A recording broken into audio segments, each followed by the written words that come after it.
Okay, so this is the last of the six sessions we're going to do this summer.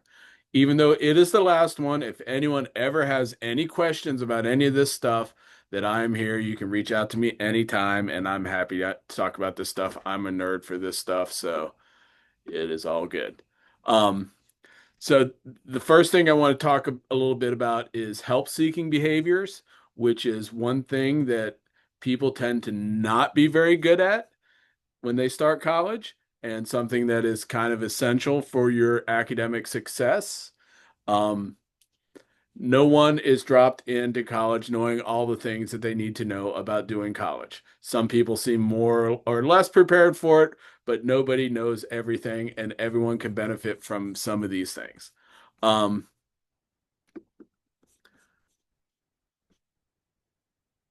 so help-seeking behaviors are the actions and strategies that you guys use to request assistance or support when you encounter some kind of challenge. That challenge can be academic, it can be emotional, it can be personal, it can be social. There's lots of different challenges you're going to be facing as you start college, which, as I said before, is going to be the biggest change you have ever gone through in your entire lives. It may be the biggest change you ever go through in your entire life. If you have kids, that might be a little bit bigger of a change, but other than that, there's not really much that's going to happen to you that's going to change the way you live day to day more than coming to college from living with your parents and being in high school. Um, there's lots of different resources on every college campus. Most of them are mandated by law that they have these resources for you. Um,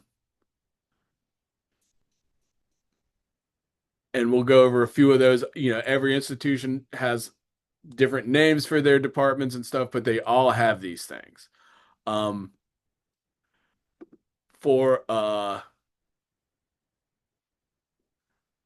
academic stuff, I like to look at more than as opposed to like a tutoring session or a tutor, that this is professional development.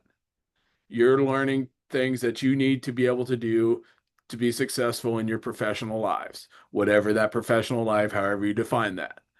Um, just as if you're going to work and your business decided we're going to use this new piece of software, here's a software trainer to show you how to use this piece of software that we're going to be incorporating into our day-to-day work stuff. That's the same thing as tutoring and meant those kinds of things. They're just someone here's to show you how to do something that you did not know how to do yet. There's no difference in that other than with your tutoring centers and the help centers you have on college campuses, you're paying for those. You're paying through your tuition and fees go to help pay for those centers to exist.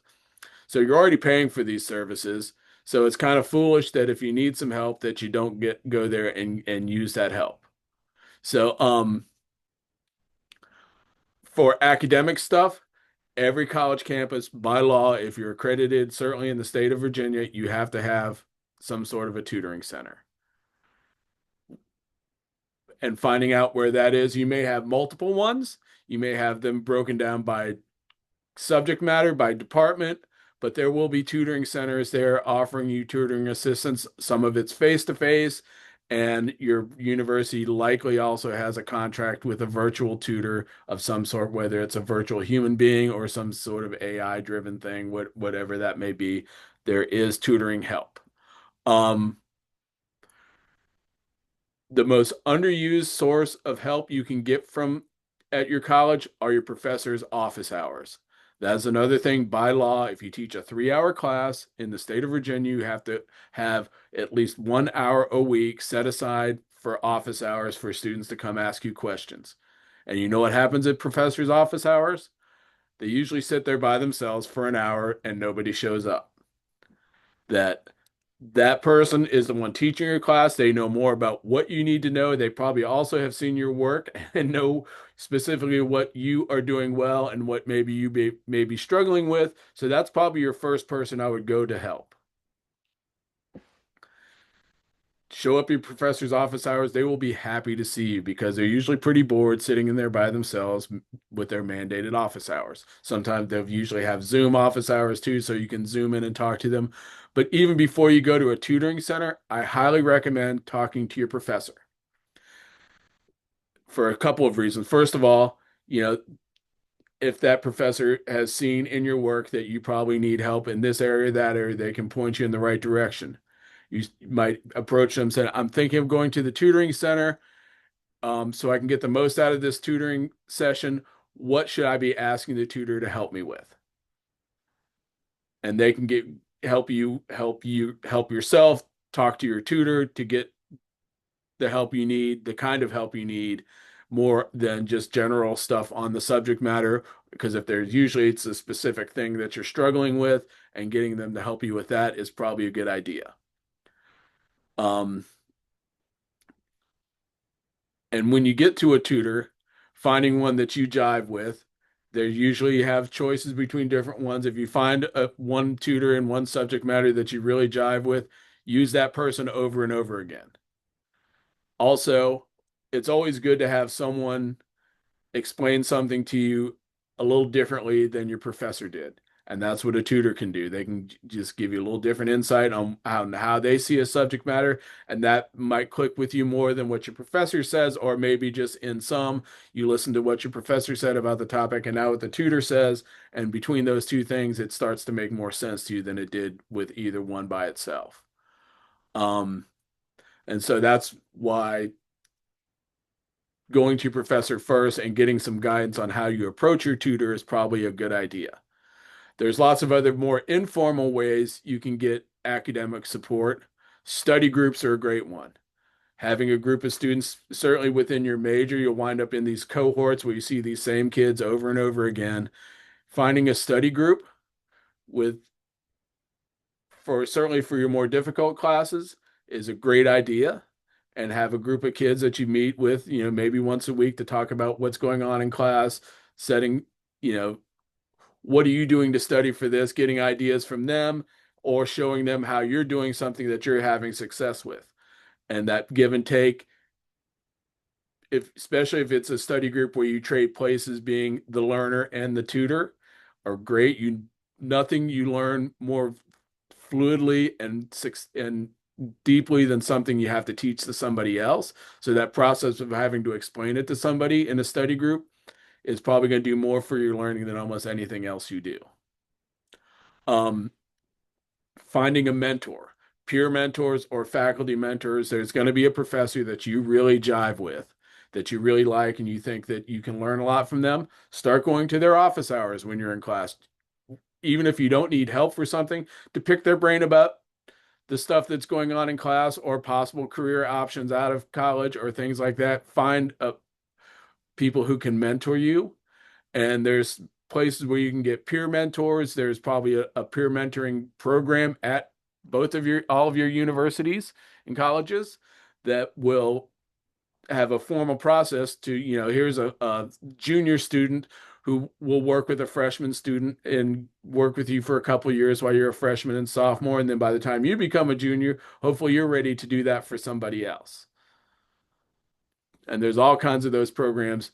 Look at your university's academic support services, and you'll probably find all those there.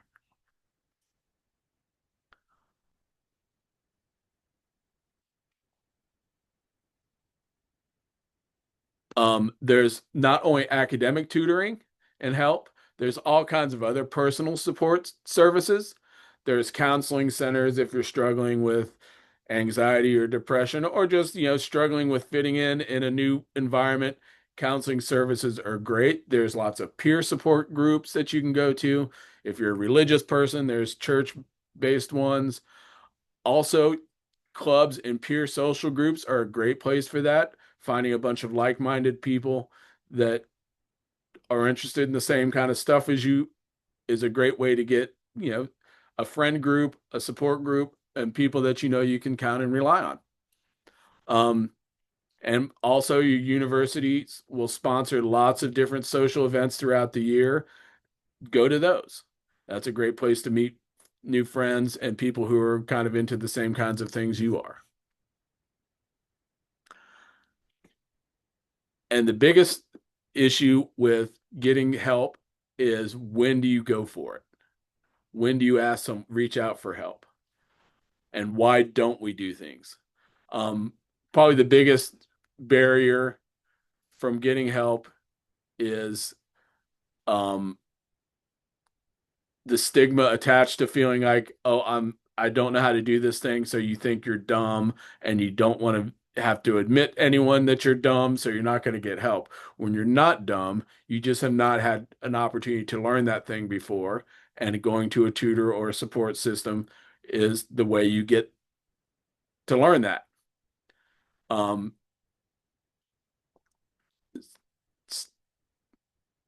it's less an issue getting going to counseling and getting help is less an issue with your generation than certainly with mine, but it's still a thing. We don't like to get help. We think we can do it all on our own, and uh, and if we don't do it all on our own, we're a failure. No, nothing you've learned up to this point, you've learned on your own. You've had teachers and other things that taught you all these things, parents and peer groups and whatnot, and it's no different when you go to college. There's some formal processes for that, but it's not any different. So moving past those perceived barriers to getting help is super important for your development. Um, Also knowing when to do it. When do you guys think is the time to go to a tutor? Is it after you fail a midterm, or is it sooner than that? Any ideas? As soon as you get the worry that you might struggle on. Yes. I would say the first class you walk out of with a WTF moment. So I don't know what they were talking about today. I'm missing something. That's when first go to office hours and say, I left class and I'm was really confused about what was going on. I'm considering going to a tutor to get them to work with me. What do you suggest I do? And that's the time. Being proactive. It's the same with a lot of these other things. The more you're on top of it early, the more it's dealt with early, and the less anxiety producing the whole event will be. It's gonna, anytime you're confused or feel like you're lost in a class, it produces anxiety. That's just the natural byproduct of confusion. Um, but the amount of that and the more it builds becomes the thing that you can manage. And that's what you want to try to manage by being proactive and getting on top of these things as soon as it becomes an issue. Your professors will like to hear from you when you're confused. They want to know these things because they want to teach you and they want you to learn and they want to help you learn. They don't think that, you know, that once they speak those words in front of you, that should be it for your learning arc, that it's going to take some work. Some students need more personal attention than others because the ones who don't probably have been taught these things before and they're prepared for that part of college. There's going to be other parts that they're not prepared for too. So no one is showing up knowing everything they need to know about how to do all these things. And the sooner you make that move, the better. If you find that you suffer from anxiety or something that's keeping you out of class where you can't get out of bed, things like that, the sooner you can make a counseling appointment or have a peer accountability peer who checks on you, that you check on them if you know that that's going to be an issue for you, the more you can set yourself up to succeed and not have opportunities to check out for a week and miss a whole week of class without anyone saying anything or looking in on you, the better off you're going to be. So being proactive is the key. And as soon as you know you have an issue, get the help. Don't wait. The longer you wait, the more anxiety it produces, and then the anxiety and the not and waiting becomes the thing, and you can't get beyond that because now I've waited too long to get help. Now I'm totally lost. I'm never going to catch up. Those kinds of intrusive thoughts get in your head, and then they prevent you from doing anything about it.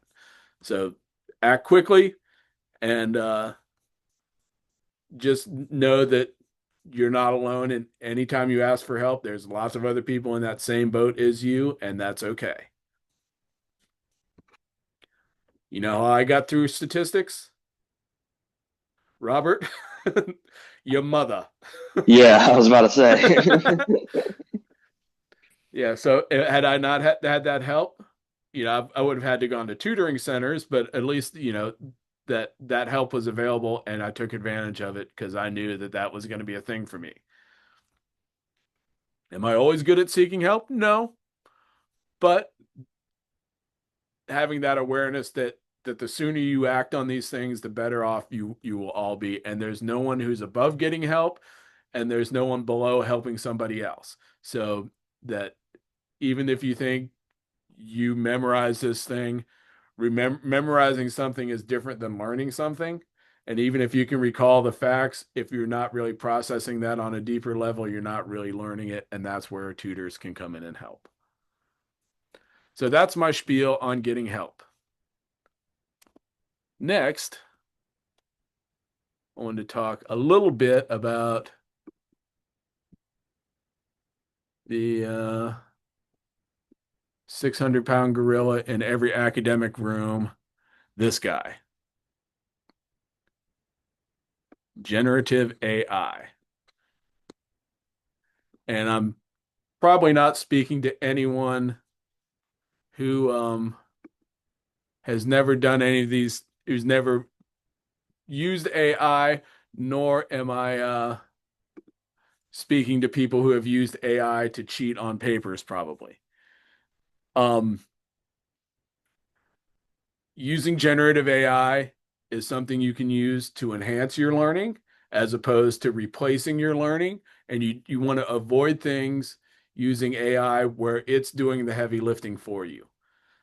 The person who does the work is the one who does the learning. If AI is doing all the work, then you're doing none of the learning. But you can use generative AI in a lot of different ways that will help you. And probably the best thing as a study method is to have it write you tests. Say you're taking your intro to world civ class and you're doing your session on the Russian Revolution. Let's see.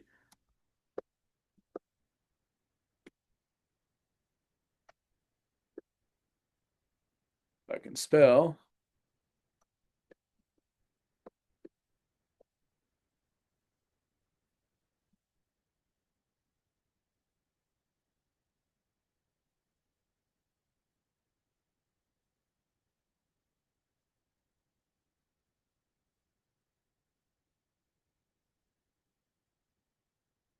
So I asked it to write a 15 question short answer quiz on the beginning of the Russian Revolution for college freshmen. And let's see what it comes up with.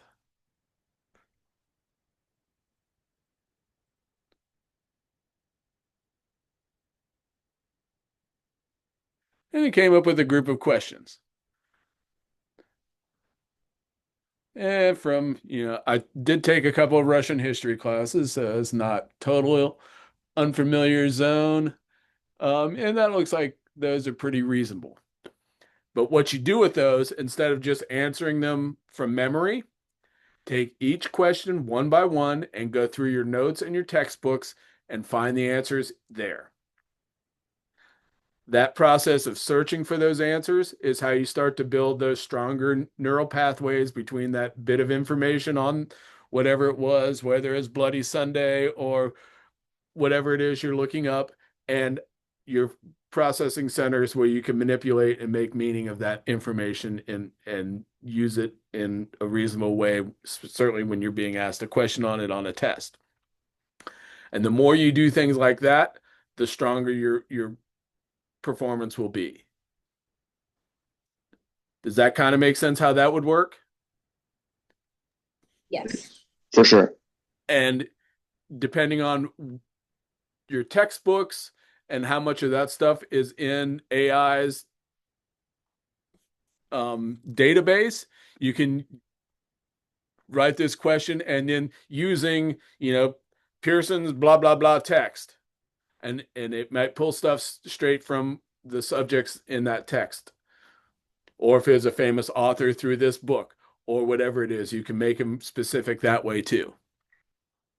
That's a great use of AI. And there's lots of other self-quizzing things that you can do. You can have it create you flashcards for, memorizing computer code or whatever it is that you need to learn. That is a using AI as a supportive tool, or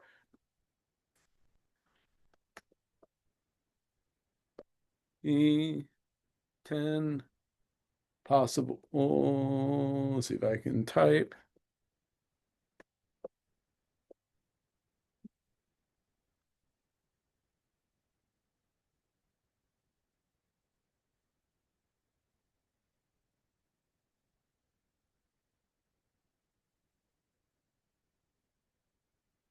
And say you have to write a paper. Here's some possible paper topics.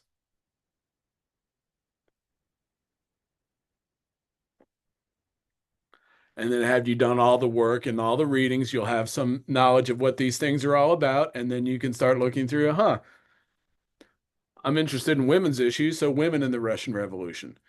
So you choose a topic like that. What you're not doing something like this is having it do all of your research for you and then write your paper for you. You're using it for brainstorming, and then you use your critical analysis of what AI spits out to think of what is a good way I can use this to, use this paper topic looks good. Then you maybe give me some sample things I can look at about this topic, so the 10 top points about, women in the Russian Revolution. And then you start doing actual research and reading and things like that. And don't just end it with your search with AI. My other thing with AI is that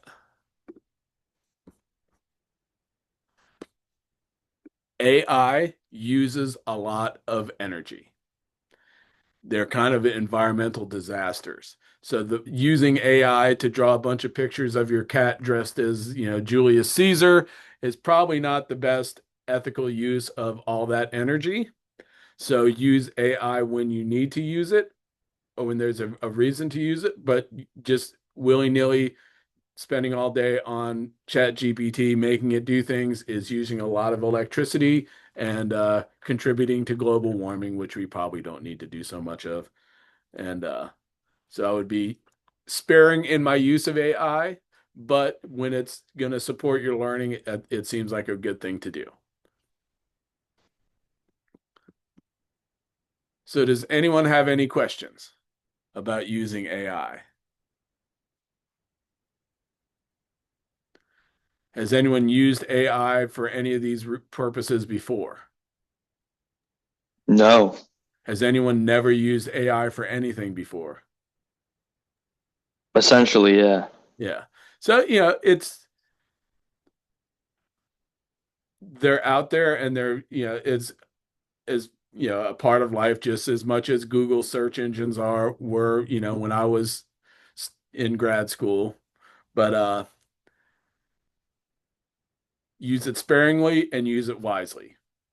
But it can certainly help. I guess these kind of instances, it can certainly help enhance your learning and make your studying more productive, which is what you want to do. And it does some of those things cognitive science tells us we need to do to learn things. And avoiding the things that cognitive science tells us does not help us learn, which is just getting AI to do the work for you. Like you're not the author by typing in a prompt into AI saying, write me a 5-page paper on, you know, Mark Antony's role in bringing down Julius Caesar, but you are doing the work if you're getting AI to give me a couple of topics related to Mark Antony's role in bringing down Julius Caesar, and then going doing your own research and reading and then writing on the topic yourself using AI as kind of a map, but not your content creator. Does that make sense? Yes, yes. Excellent. So that is about all I have today. See, we're about a half hour, so that's